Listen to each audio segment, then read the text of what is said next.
Congressman Michael Waltz has served since 2018, representing Florida's 6th congressional district, Eastern Florida coast, including southern Jacksonville suburbs and the city of Daytona Beach. He's an Army veteran, National Guardsman, and also serves on the Venezuela Democracy Caucus.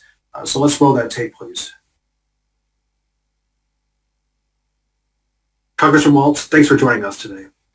As a member of the Venezuela Democracy Caucus, and with your experience in counterterrorism and expertise on Middle East foreign policy, you've been a prominent voice in Congress on the push for democracy in both Venezuela and in Iran.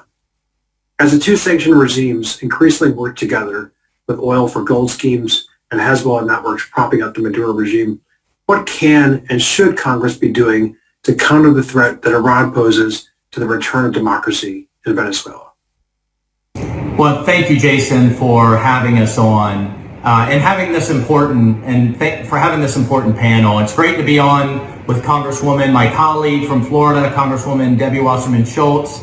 I just want to say very quickly, there's a lot of things that Debbie and I disagree on, but improving the lives of the people of Venezuela and coming together in the Democracy Caucus is absolutely common ground and something that I'm proud to work with her on.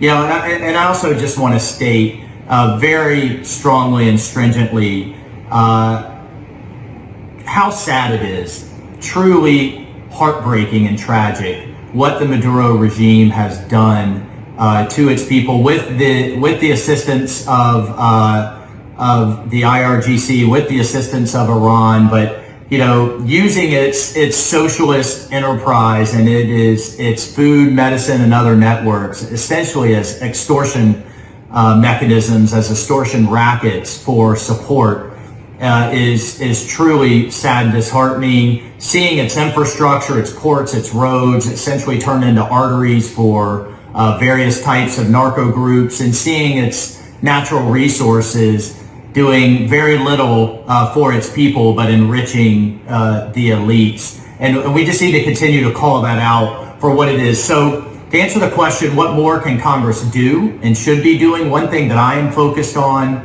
is the air bridge between Tehran and Caracas with Mahan Airways and continuing to work to shut that down. I think the administration has done a good job in pulling back our European partners and pulling back those air routes, but also looking at the fees that they were paying for overflight for all kinds of nefarious things. But the bottom line is whether it is evading sanctions with, again, even more of Venezuela's natural resources like gold, possibly even with uranium, whether it is sending in technical assistance, military and otherwise from the IRGC, there is little good that is coming out from all of the information that I've seen. There is little good that's coming out of the Mahan Airways. And I do have to state that the planes that they're using, the long-range Airbuses that are capable of making that flight, 8 of them were purchased in 2015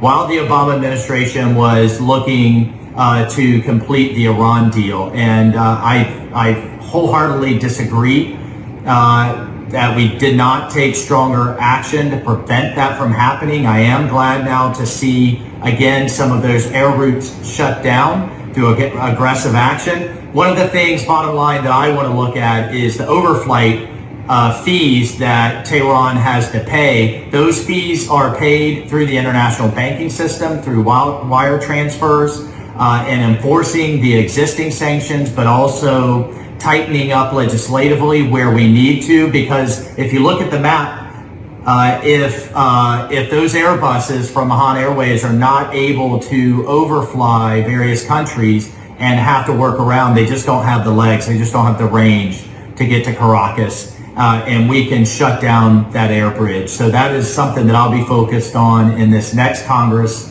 and continuing to hold both Tehran and Caracas accountable. Thank you, Congressman.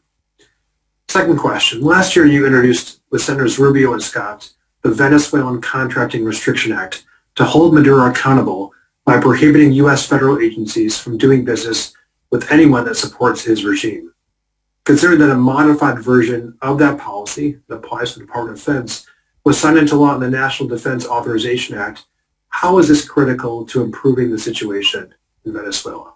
Well, thank you for mentioning the legislation we were able to get passed in the NDAA, in the National Defense Authorization Act, working with Senators Rubio and Scott to get that done. That essentially, as you mentioned, puts companies on notice that if you're doing business with the Maduro regime, with its abuses, with its extrajudicial killings, with its human rights violations, and with the oppression of the Venezuelan people, you will not be able to do business with the U.S. government and should not be able to do business with the U.S. government. In last year's defense bill, in order to get it passed, we had to get that down to just the Defense Department, but that is a $700+ billion budget that will no longer be able to be accessed, and this is going forward by companies that are doing business with the Maduro regime. And this next year, what I'm looking to do is expand that to various other agencies, so that eventually we apply those restrictions to the entire U.S. government. Hopefully, the Maduro regime will be gone before we're able to get all of that in place, and that whether it is Guaido or another freely elected representative, that we get a representative government for the Venezuelan people. But at the end of the day, what we cannot have and should not have are American companies profiting off of it and continuing to provide that hard capital and assistance.